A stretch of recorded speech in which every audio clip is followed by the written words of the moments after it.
What's up all you Raising Ass trainers out there? I am sorry I haven't posted a video in a while. I do have a whole bunch of things I'd like to go over with you.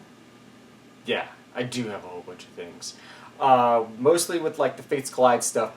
I also want to give a big shout out to Rubio Magic. They're online. They're this awesome card shop. They're Colorado based. I actually checked them out.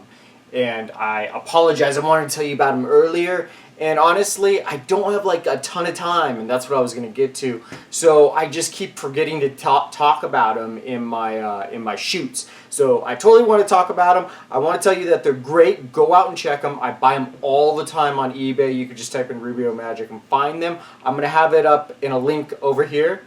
Yeah, here. Yeah, so that's going to be my link. And I'm going to show you that link, and you guys can go ahead and click on it and pound over there and have a good time over at the Rubio Magic on eBay. Like I said, I just buy a ton of cards from them, and they're just an awesome card shop. So if you have any questions, contact them. Yeah, contact them. So my business here is to tell you about Fates Collide because I'm really jazzed about it. I actually had the release. I've been playing it for a couple weeks now. I apologize, like I said, I've been really busy, and we're going to get to Fates Collide here in just 1 second. But like I had a remodel, so I actually had to do a whole bunch of work. Now, I'm not physically creative for a whole bunch of physical work, but that's what I had to do. Now, most of my time spent on a computer, so I had to get out my saws, and I remodeled my entire kitchen. So I just got all caught up in the remodel, and I just didn't have enough time. I have tons of content to tell you about, and I want to get to it as soon as possible. But I have tons of content just on the on my camera that I've downloaded, and I just need to get to it, and I need to tell you guys more about it. It is pretty wild, all the content I have and all the trick plays that people are coming up to. Now let's get back to Fates Collide. Fates Collide is awesome. It is an awesome set. There's just so much with Alakazam going on. You got Carbine Break going on. And there's some other trick ones like Diancie EX I think might come into a play here. But there are cards that I like. Do I think all the cards in there are going to be competitive? I do not think all the cards are going to be in there going to be competitive because item lock is just so darn strong right now. There's just so much easiness going on with item lock. And I've been talking about item lock, especially on Poke Beach. We've been going all back and forth with Item Lock and Night March, and I love all those guys on Poke Beach. They're really awesome guys. They have tons of good input. So if you've never checked out Poke Beach, you should go over to Poke Beach, and I'll have that link here. I am going to tell you a little about Fates Collide. Alakazam, you're being able to put 20 on the front and then 30 on the back. So check out that card when you evolve. I think it's going to make a big play on Nationals. So you might want to check out that card. There is a Regirock card, plus it sort of coincides with the Zygarde card.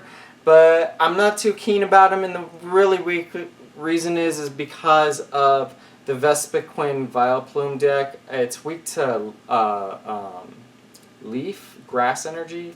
So, you know, it sort of gets hit for a lot of damage, and they take 2 price cards, and you're item locked, and all the other bad stuff that happens to you. So don't let it happen to you. I wouldn't suggest playing that. That wouldn't be my key role to play, and I would go something with maybe a Trev or a Night March deck if you're going to shoot up to Nationals and play in Nationals, which is going to be awesome. We're going to be at Worlds, so we will be video recording Worlds, and I'll have some of that content as we go through Worlds, which I'm really excited to be because this is my first Worlds. Yep, one World. That's all I've been to is one World. That's all I live on to is one World. I'm actually from San Francisco, so it'll be nice to get back there and see some of the hot spots. I know an awesome Japanese restaurant there off of Powell Street. It is bombastic, so I'm excited to go hit this Japanese restaurant. And I know a couple other. If you're going to Worlds, check out Blondie's. You got to get a pizza slice down at Powell Street. Powell, okay? Check it out. Powell and Market. There's a little Blondie spot. It's right next to the Old Navy. Oh my God. they got a pizza slice that'll just put you to sleep. So check that out. So I'm excited that Worlds is in San Francisco. I actually know exactly where that Marriott is. I used to walk by it every day as I went to work. It is an awesome, awesome setup. You should be excited about Worlds. You are going to get an awesome thing on Worlds. Now, check this out. If you go to Worlds, I know the place really well. I know San Francisco really well. So I would suggest you do not drive in it. Do not drive in San Francisco. Do not drive. I always say it again. Do not drive. Driving's bad. And the reason why driving's bad is because it is horrible, horrible, horrible. Like, what you think traffic is not what you think traffic is. Do you get me? I don't know. I don't know if I get me. Hopefully you get me. Anyways, San Francisco is awesome to be at. They have some pretty good food, some good Japanese restaurants, and they have some just awesome places to hang out. Around the Market Street, you're going to see a whole bunch of people out there just doing tricks and all kinds of crazy stuff. So enjoy yourself at Worlds and go out and check out the sites. So my son got invited. We're going to be playing in the preliminaries. We have no idea what we're going to be playing, but I think it's too soon to talk about it because Nationals up, and usually Nationals will predict what's going to go on in Worlds. So we're pretty psyched about it. Now, as of Fates Collide, I want you to know that Fates Collide is a pretty decent set. I don't think it's going to make a huge impact at Nationals, though. I think that there's cards in Fates Collide we can take out of, but I don't think you'll be seeing whole sets there at Nationals. Like I said, just item locking is so strong, and Night March is so strong right now, and it's heavily played, and everybody knows the decks and understands how to play them very well right now. So I just think that those are just going to, those kind of decks, those overpower, those item lock decks, are just going to run Nationals and sort of run Worlds too. So I would not suggest to go out and buy a whole bunch of those cards. You might want to wait a little bit and sort of see how it plays out. But I do think a lot of those cards I've been play testing are going to be good. I really do like Diancie EX. I was playing against a Yveltal deck last night. You can take a Diancie EX and put a Hard Charm on her, or you can put a Assault Vest on her, and Yveltal does, plus its natural resistance. If Yveltal has a DCE on, which it usually always has a DCE on, Diancie will do -90 to it. So when Yveltal hits Diancie, it's a -90. So Yveltal really has to stack just a ton of energy, so it's really hard to revenge kill it, and it usually can do 2-shot of Yveltal. So Dark is finally getting a lot of competition from Fairy, and I think you'll see that more in the next season. You're going to see a lot of Fairy give a lot of competition to Dark, where Dark's going to have a harder time just laying down the energy all the time. And I think it's really good for the game to see that type of thing. We don't know what the rotation's going to be and what's going to go out. Per deck, though, over the years, it's been about an average of 3.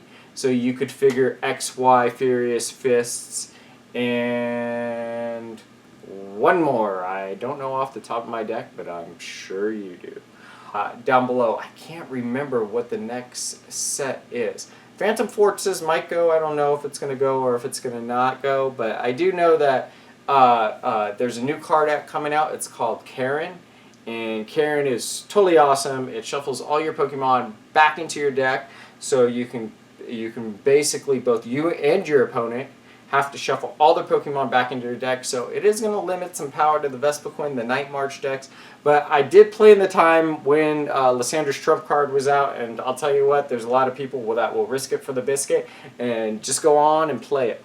Now, Pokemon is going to be pretty good, I think, next quarter. It's going to have a lot of fun plays. They're coming out with double types. So you're going to see Dark and you're going to see Water Energy together on certain types, or Dark and Fairy, or Water and Leaf. So I think that's going to give us some trick plays that are going to come out really fun. I'm pretty excited about the next rotation. I'm excited for some more trick plays. I'm also excited because I think XY's Go, they haven't re-released Trevenant in the item locking Trevenant, so it might just be the Nervous Sea Trevenant, which just forces you to attach another energy to it, which I think is already devastating, especially if you get head ringered.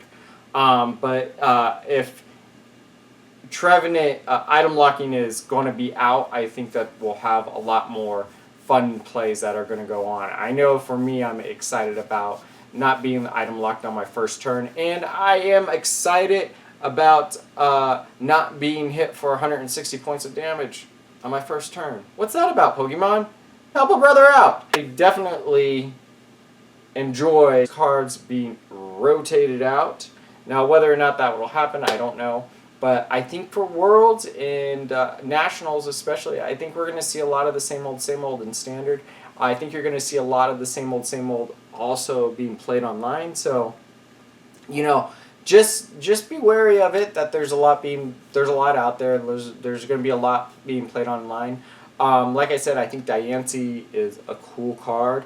I've been playing a little bit of Altaria EX too, and I think that that card also will be a lot better in the next expansion. Right now, it's reasonable. It's not bad. Also, I've been playing there's a new like Aqua toolbox sort of with Aegislash and Seismitoad. I think that you're going to see that run at Nationals. I think a lot of people are going to want to run that. They like the Seismitoad with the item locking, and they like the 130 plus the retreat you can gab on the Seismitoad. So Seismitoad, for some reason, still lives on. I mean, who knew? I mean, it just lives forever and ever and ever and ever. Most of the time getting hit for a sludge bomb, so your items aren't completely locked. And it's not the type of deck that's going to drain your energy out and try to stall you and try to win the game by just stalling you out and you not being able to do anything while you watch your opponent play.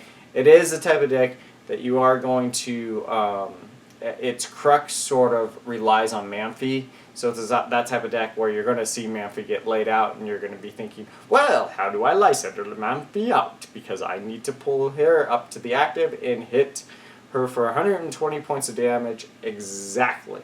So there are some things with the deck that is cool about it, but there are some crux with the deck that if it happens that Manphy gets prized, or if you knock it out early, that's sort of the crux of the deck, and then you can start taking prizes. Ooh, I gave a secret up. I can't wait to hear from some of your comments. Hopefully, though, it was somewhat entertaining. Or not. Or yes, it was. You can put those in the comments below. This is Raising Ash, out.